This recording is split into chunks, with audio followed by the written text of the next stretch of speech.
Welcome, everybody, to Dead Hi. Talk Live. And tonight we have a very special guest, one of the stars of Prime Video's hit show, The Wild, Shannon Berry, who plays fan favorite Dot Campbell. Shannon, thank you so much for being here with us tonight. How are you doing? I'm good. Thank you so much for having me. I'm Eh, really excited. I am so stoked. So let's just go right into it. Let's go into a Sweet. deep dive about Dot, the Wilds, and the whole 9 yards. Now, your character is by far the most level-headed one in the group. You became an adult in the second season. What do you think is it about Dot's character that Gretchen picked you to be in this group? Well, I think for one, I think one of the sad obvious reasons that Gretchen would have absolutely jumped on having Dot be a part of her experiment is unfortunately because her father passes away. So there's that element that she's definitely like, oh, I can get away with this because there is no one that Yeah, will be looking for her, which is terrible and very sad. But I think also it is that obviously Dot has a basic knowledge of medical experience. She has a basic knowledge of survival, which I think is really helpful. And I think as well, Dot has this tenacity in the face of difficult situations. And she's had to manage a difficult situation basically from when she was 10 years old. So had about 7 years of experience kind of dealing with um, a really terrible situation. And I think it's a little bit of that as well. Just she's able absolutely. to keep a clear head and get things done. She's always just getting things done at the end of the day. Now, we know by the end of season two that you guys spent approximately 45 days on that island. Uh, when it comes to Dot, how much of a change do you think your character went through in those 45 days from the initial arrival to the island to the ultimate rescue? I think the person that we see in Dot when she arrives is someone who doesn't really know how to interact with her fellow peers because she's never really had the opportunity of friends or friendship or a friend group that's outside her father. And I think she was kind of a little bit terrified of this concept of friendship, and especially with women who she really hasn't been around. Mm-hmm. Um, and then she's more kind of snarky. She comes off with like her quick comments, her quick little remarks here and there. And I think she learns compassion from these women. I think they teach her that there is compassion and that you never have to do anything alone. Yeah. And that finally she kind of has a new found family in a way. The plane crashing was one of the best things that kind of ever happened to her because now she has community and she has family, And which that's a she lost. line that Dot says that on her birthday party that it's she says it's the best birthday party she's ever had. And that sort of exemplifies everything. Now, there's a very crucial moment in season one where Dot sort of hands control over to Rachel. She Mm. gives her the lighter, saying, "That's it, I'm done. I'm out of ideas. You take the lead." I mean, when you were playing that out and you were sort of building up the story as to why she would do that, what did you come up with? Why would Dot hand over leadership to Rachel? There comes a point there comes a point where Dot just she can't handle being the one that everybody looks to anymore. It's her first instance where we really see her trying to take control of herself in the sense that she needs a break. And definitely the process leading up to that, it's a grueling shoot. Filming this show was not easy. When we're in the water, we're in the water. Um, and I think it's leaning on that exhaustion that she feels, and she's always the one that people turn to. She's and kind of sometimes made out to look like the bad guy when she says like we got to move. Yeah. Everyone's really not into that idea. at all. And I think it's that moment of like, right, I need to dust my hands of this for a little bit and I just need to take 5 minutes. I need to take a break. And we see very quickly that she can't even get that. She really is someone that they all turn to and look to. Do you think Um, Dot's leadership abilities comes because she had to take care of her ailing father for so long? I think definitely, and I think it comes from not only is she surviving on this island, but she has had to survive kind of her entire childhood. She sells her father's medication to get money to buy other medication that isn't covered by his care and his Yeah, insurance, his veterans insurance, the VA. She's constantly lived in this mode of survival, and she's had to be the leader, and she's had to make tough decisions. And the hardest decision she ever has to make is happening to step up and fulfill her father's last wish, essentially. exactly. Um, so it's something that's always, I wouldn't say has come naturally to her, but she's been forced Yeah, to grow to up a kind of lot fall into faster. that Yeah, she's role. been forced to grow up a lot faster than she should have been. Let's talk about that scene, the flashback scene between you and Greg Bright, who plays your dad. Incredible man. One of my favorite scenes of the whole series so far. Very touching scene. Greg, I've had the pleasure of talking to Greg. He was a prior guest of ours. Very nice man, very He's the intuitive. best. He is the best. You guys played off each other so well to when he asked you to end his life, basically. And it was just the tears, the song playing in the background. Did you guys rehearse that scene? What did you do to get into the mode to be in that situation? It was so nerve wracking rocking up on the day just because the gravity of the scene and the gravity of the situation to what Dot was going through. And also I just absolutely wanted to show up. I wanted to make sure that I was prepared and that I knew exactly what I was going to do, but working with Greg made it so easy. He definitely was a rock that I leaned on, and we went straight into a rehearsal, and there really was no further prep needed because as soon as he started, it was just we would just listen to each other, and all of a sudden the waterworks would flow. We were Yeah. both crying in the rehearsal, and uh, our close-ups, when they got to our close-ups, I we ran through one close up on me and then it was over and they were like, yep, that's it, we got it, That's in the awesome. one take, which was insane. And I kept asking, are you sure, like we can do this again, are you absolutely sure that we You that we got got it. that? Yeah, you got But it. Greg is just so incredible that he just made it so easy, and it was so real to be there with him in that moment.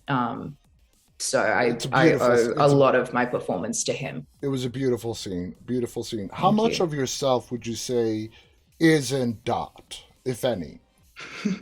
I think we're both a bit goofy. Um, definitely. Uh, I think me and Dot share a lot of our humor. I think our humor is very much connected.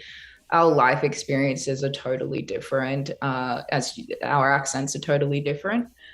But there is that Dot kind of always lives in me in the sense of she's such a free spirit, Yeah, and she cares a lot about other people, and she doesn't really give a damn what anybody thinks about her as long as she's getting the job done. And I like to think that sometimes I also move through my life like that. absolutely.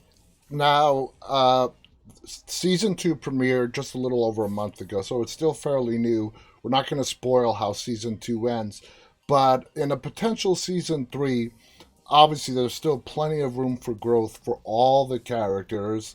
The way season two ends is really shocking. It's like, oh my god, I can't believe this is happening. What would you like to see happen with Dot in season three? I assume you don't know yet. What would you like to see happen with her? Do you Oh my like to god, see that's a her great to question. continue on the same path that she's been on? or would you like the writers to sort of throw a wrench in her character and maybe take her off into a different direction? I'm always like, I love a challenge. So if a wrench was thrown in my direction, I absolutely would relish in that. I think wrenches are fun. And if that's the direction that they wanted to go, absolutely.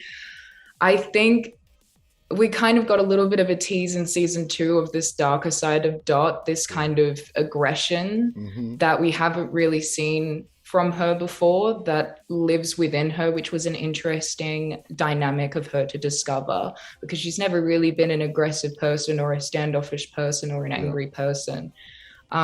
So if that popped up again in season three, I think that'd be really interesting to kind of lean into. Is of course I don't want Dot to be a dark person, but it's always I find that part of her very interesting, Yeah. and I would love to have a little play with that again. And what I find interesting, for people that have watched every episode, is that we get a real deep backstory as to the other girls and the boys so far.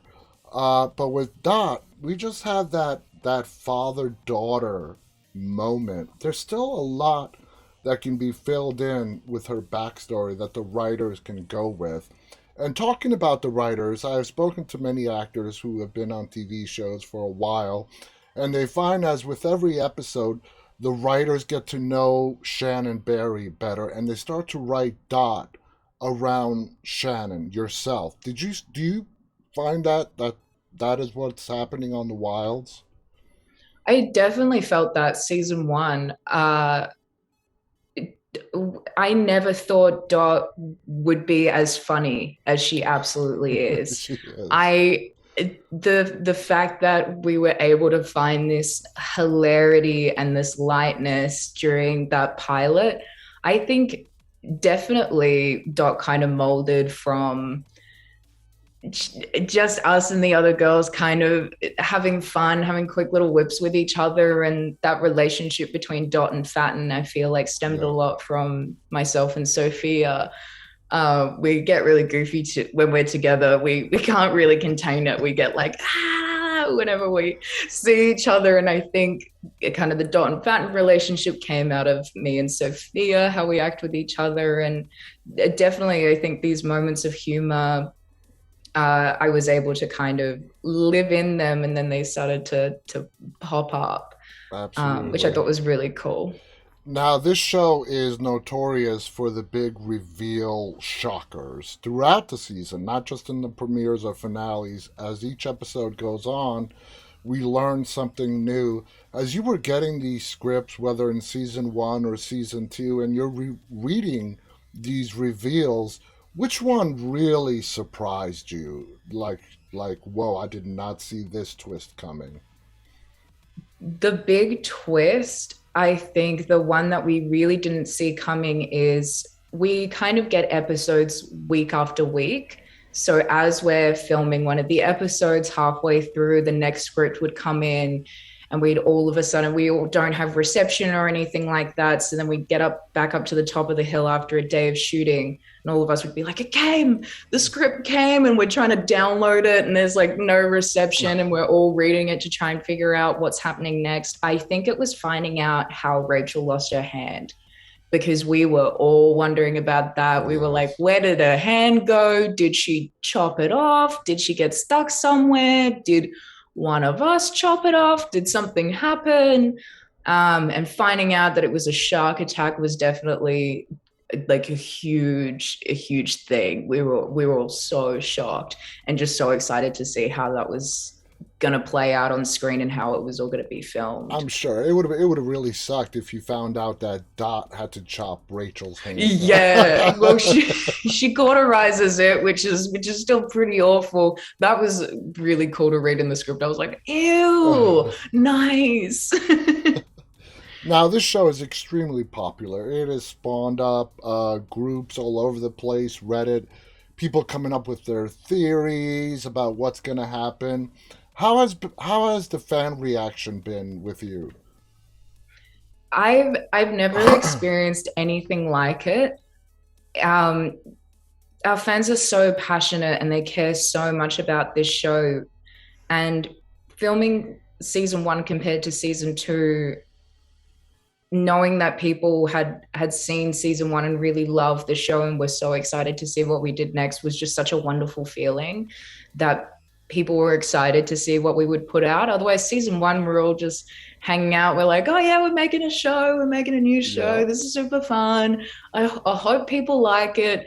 And then season two was like, oh, I hope the fans of season one really like it because now it's amazing that people care and they've fallen in love with these characters. And I think, like all the girls in the show have found their family, I think a lot of the fans have found family and community within our show, which has just been the most beautiful thing to witness. And I'm super grateful that people love the Wilds as much as we do. Let's talk about a little bit about the behind the scenes. How do you girls, I'm assuming you guys got along well. Describe how it is behind the scenes. We would finish shooting and then go straight back into hanging out with each other. We all stayed in the exact same hotel, and we were all just always up in each other's business, all knocking on each other's doors, dinner parties, going out. We did an escape room when we first all got together to film for team bonding. We all did an escape room together, and we're just obsessed with each other is just the bottom line. That is And so you get awesome. so close because you don't see anybody else. It's just all of you together. And the addition of the boys was so lovely because then we just had eight more beautiful people that would, come to all of our dinner parties, game nights, everything like that. We always hang out. Now, when you were watching, because there are characters, your Dot's scenes are limited, primarily with the girls on the island. Okay, now, when you started watching the screeners and you saw the final product, and you're watching the show as us, the viewers, watch it, you get to see Gretchen, who is played beautifully by Rachel Griffiths. I mean, you love to hate this woman. She is so dead set in her ideology and Mm-hmm. refuses to accept failure. How do you personally, as a fan of the show, what are your feelings on Gretchen? Gretchen sucks. Gretchen just straight up sucks. There's a theory that she's my mom. I kind of wish that was true. That'd be a very interesting season three wrench. That would, I never That'd be thought a of good that. wrench. But Gretchen is she thinks about her big plan, and that's really all she cares about. And I think she lacks compassion for the people behind her experiment, and she thinks she's doing this for the greater good to prove that a matriarchal society would benefit more than Yeah, a patriarchal one. But she lacks the compassion for these women and men that she's and putting therefore all that this emotional torture through. and that makes her just not objectionable. Basically, I mean, she's not doing this for science or anything like that. This is, you can totally tell this is just for her personal ego, for lack of a better term. Now, there was a year break, obviously, with COVID between season one and season two. Did you guys find out you were coming back for a season two during COVID? Was it before season one ended? I'm assuming sometime in between. When did you find out that it was being picked up for a second season? We found out a week after the show dropped, which was insane. That Um, is. so Christmas had just happened. It was like an amazing Christmas present to all of us. And I found out in the middle of the night because Sarah Pigeon had texted me and she was trying to call me. And I was like, I'm sleeping. Like we're different time zones, babe. Like you're in the daytime, I'm in the nighttime. Like I'm in Australia. That's like And she Leah. was like, it's been picked up. Yeah. Answer your phone. It's been we're going back. And that was amazing to find out like a week afterwards. And then basically from there it was just hanging out to see like what the COVID situation was like and when we would be back. And yeah, we kind of jumped into filming like 4 months later. So in the finale of season two, you get to, there is a second group. There's a control group, the boys. We get to meet the boys in season two, and the girls and the boys sort of meet for the first time in the finale of season two. What was it like to get all of you guys together in the same shots? Was that like, wow, here we are, we're So filming together? spooky. It was so amazing and exciting because it just sets up what season 3 is going to be, us all together interacting, which is super exciting because now it's like 8 new characters that Dot will then get to interact with. I wonder what that's going to look like Yeah, when as characters we really have been interacting with the same people all the time. So I think that's another wrench is God, can you how are imagine these women how? going to interact with them? Can you imagine how Dot and Kieran are gonna interact? That's gonna be. That's actually something that's a huge one because me and Charles are very good friends, Uh huh. and we've talked about this a bit. And that situation seems like the most would be the most wacky Yeah, because they're very opposite. I think absolutely. Dot would kind of give him a run for his money a I do little too. bit. I I do think she too. wouldn't stand for it. She'd be like, "You're hiding something. I think you're defensive as hell, and I'm gonna like get to your gooey little center. Just give me Absolutely. some time." And that's what we can't wait for now is to see how this story proceeds in the season 3, because the ending of 2 is like, oh my god, it's, well, we're not going to spoil it. Shannon, I want to thank you so much for coming on here and sharing Oh, those thank great you. stories. We love the show. We love Dot in the show. We love all the characters in the show. You guys are all fantastic. And the way it was brought together with the showrunners, the producers, the directors, you guys are doing a fantastic job. Any final thoughts you want to share before we go? Any final thoughts? Watch season 2, and Absolutely. hopefully we'll be back soon for a season 3. Hopefully we'll Absolutely. have some good news soon. I want to thank our guest tonight, Shannon Barry, who plays Dot Campbell on The Wilds on Prime Video. Please, guys, check it out. Seasons 1 and 2 are now available on Amazon Prime Video. You will not be disappointed. If you haven't watched it yet, as soon as you start, you'll probably end up binging all 18 episodes. Again, a big thank you to our guest, Shannon Barry. On behalf of me, about myself and Shannon, stay safe and stay walking, everybody. Good night. Thank you so much.